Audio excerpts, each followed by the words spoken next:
5 لوگوں کو موت کے وقت تکلیف نہیں ہوگی۔ ایسے 5 لوگ جن کو موت کے وقت تھوڑی سی بھی تکلیف نہیں ہوگی، وہ خوش نصیب لوگ کون سے ہیں؟ بسم اللہ الرحمن الرحیم۔ 5 لوگوں کو مرتے وقت تھوڑی سی بھی تکلیف نہیں ہوگی۔ وہ 5 لوگ کون سے ہیں؟ جاننے کے لیے ویڈیو مکمل دیکھیں۔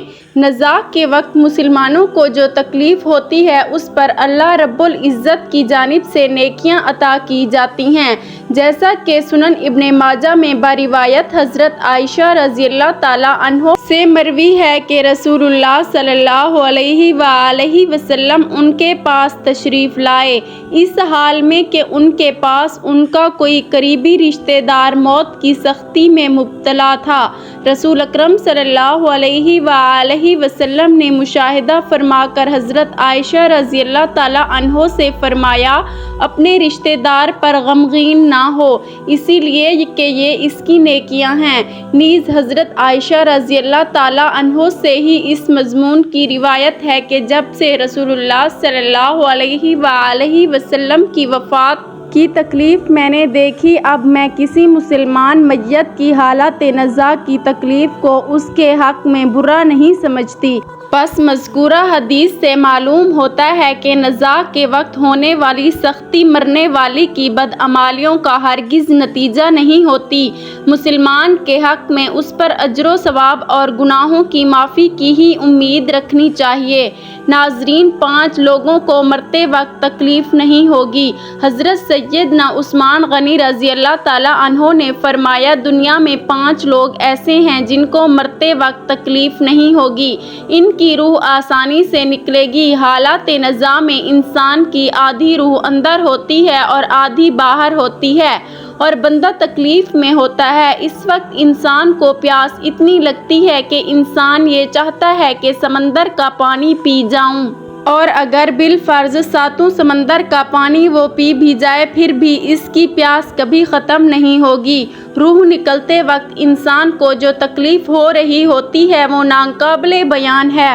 حضرت سیدنا عثمان غنی رضی اللہ تعالیٰ عنہ نے فرمایا، یہ 5 لوگ ایسے ہیں کہ انہیں مرتے وقت ذرا بھی تکلیف نہ ہوگی، یعنی موت آسان ہوگی اور بغیر تکلیف کے ہوگی۔ پوچھا گیا کہ جناب وہ کون سے 5 لوگ ہیں جنہیں موت کی سختی میں بھی نرمی میسر ہوگی؟ تو فرمانے لگے کہ سب سے پہلا شخص وہ جو اپنے ماں باپ کی موت کے بعد، یعنی ماں باپ کے مرنے کے بعد وراثت کا حصہ اپنی بہنوں کو پہنچانے میں جلدی کرتا ہے، یعنی وراثت کا حصہ اپنی بہنوں کو جلد اور بر وقت پہنچاتا ہے۔ ایسا نہ ہو کہ بہن کے بچے بھوک سے بھٹکتے رہیں اور تم بہن کے حق پر قبضہ کیے بیٹھے رہو، اور بہن اس انتظار میں رہی کہ میرا بھائی کب مجھے میرے ماں باپ کی وراثت میں سے حصہ دے گا۔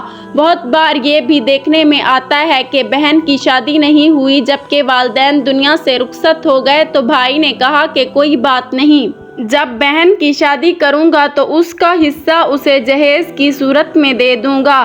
یاد رہے کہ اسلام میں بہنوں کو جہیز دینا فرض نہیں، جبکہ ان کا وراثتی حق دینا فرض ہے۔ دراصل عورت کو جہیز دینا یہودیوں کی رسم ہے، اسلام اس کی ترغیب نہیں دیتا، لیکن اسلام میں عورت کا وراثتی حصہ دینا فرض ہے۔ واضح رہے کہ والدین کے ترکے میں جس طرح ان کی نرینہ اولاد کا حق و حصہ ہوتا ہے، اسی طرح بیٹیوں کا بھی اس میں شرعی حق و حصہ ہوتا ہے۔ والدین کے انتقال کے بعد ان کے ترکے پر بیٹوں کا خود تنہا قبضہ کر لینا اور بہنوں کو ان کے شرعی حصے سے محروم ناجائز اور سخت گناہ ہے۔ بھائیوں پر لازم ہے کہ بہنوں کو ان کا حق و حصہ اس دنیا میں دے دیں، ورنہ آخرت میں دینا پڑے گا، اور آخرت میں دینا آسان نہیں ہوگا۔ حدیث مبارکہ میں اس پر بڑی وعیدیں آئی ہیں۔ حضرت سعید بن زید رضی اللہ تعالیٰ عنہ فرماتے ہیں، رسول اللہ صلی اللہ علیہ وآلہ وسلم نے ارشاد فرمایا، جو شخص کسی کی بالشت بھر زمین بھی ازراہ ظلم لے گا، قیامت کے دن 7 زمینوں میں سے اتنی ہی زمین اس کے گلے میں طوق کے طور پر ڈالی جائے گی۔ ایک اور حدیث مبارکہ میں ہے، حضرت انس رضی اللہ تعالیٰ عنہ فرماتے ہیں، رسول اللہ صلی اللہ علیہ وآلہ وسلم نے فرمایا، جو شخص اپنے وارث کی میراث کاٹے گا یعنی اس کا حصہ نہیں دے گا تو اللہ تعالیٰ قیامت کے دن اس کی جنت کی میراث کاٹ لے گا۔ یاد رہے کہ جہیز کی رسم اسلام کی رسم نہیں بلکہ یہودیوں کی رسم ہے، اور اس کا سب سے بڑا نقصان یہ ہے کہ جس طرح یہودی کی عورت کو بغیر جہیز کے کوئی شخص قبول نہیں کرتا تھا، اسی طرح آج اسلام میں بھی عورتوں کی شادیوں میں سب سے بڑی رکاوٹ جہیز ہے۔ غریب آدمی کی بیٹی بیٹھی بیٹھی بوڑھی ہو گئی کہ جہیز کا کوئی بندوبست نہ ہو سکا۔ اسی طرح اگر کوئی شخص یہ کہے کہ میں بہن کا وراثتی حصہ تو نہیں دے سکتا، البتہ جب اس کی شادی کا وقت ہوگا تو جہیز دے دوں گا، لہٰذا فرمایا گیا کہ بہنوں کو بر وقت حصہ دینے والے کی روح موت کے وقت بڑی آسانی سے نکلتی ہے۔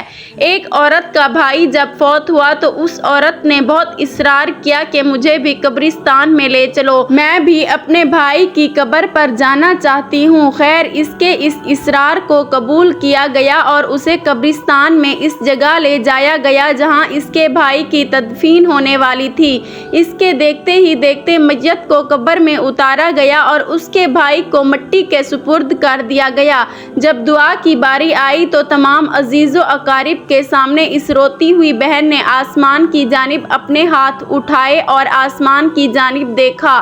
اس کا دل رو رہا تھا، آنکھیں چم چم برس رہی ہیں۔ اس نے ایک ایسی دعا کی کہ لوگوں کے مردہ ضمیر کو جگا دیا۔ روتی ہوئی بہن نے آسمان کی جانب دیکھ کر فرمایا کہ اے اللہ، اے انصاف کرنے والے، آج میرا بھی انصاف کر دے۔ رو رو کر کہنے لگی، میرے مالک تم میرے اس ظالم بھائی کو اپنی رحمت سے دور رکھنا، جیسے اس نے میرے والدین کی وراثت سے مجھے دور رکھا ہے۔ میرے بچے بھوک سے بلکتے رہے لیکن اس ظالم کو میرے بچوں پر ذرا بھی ترس نہ آیا۔ میں اپنے بچوں کو حرام جانور کا گوشت کھلانے پر مجبور ہوئی۔ میرے بچوں نے بڑی ہی غربت کی زندگی گزاری ہے، جبکہ میرے اس ظالم بھائی کو کبھی بھی حیا نہ آئی، کبھی بھی رحم نہ آیا کہ میں اپنی بہنوں کی وراثت کا جو ان کا حق ہے اسے ادا کروں۔ اے میرے مالک تو آج انصاف کر دے، اور جس طرح سے اس نے میری وراثت کے حق سے مجھے دور رکھا ہے اسی طرح تو اسے اپنی رحمت سے دور کر دے۔ تو ناظرین، صرف ایک لمحے کے لیے دل پر ہاتھ رکھ کر یہ سوچو کہ جب تم اپنی بہنوں کو ان کی وراثت کا حق نہیں ادا کرو گے تو کیا تمہاری بہنیں تمہارے لیے مغفرت کی دعا کریں گی یا جہنم کی دعا کریں گی؟ بہن کے لیے ظالم بن کے مرو گے یا مظلوم بن کے؟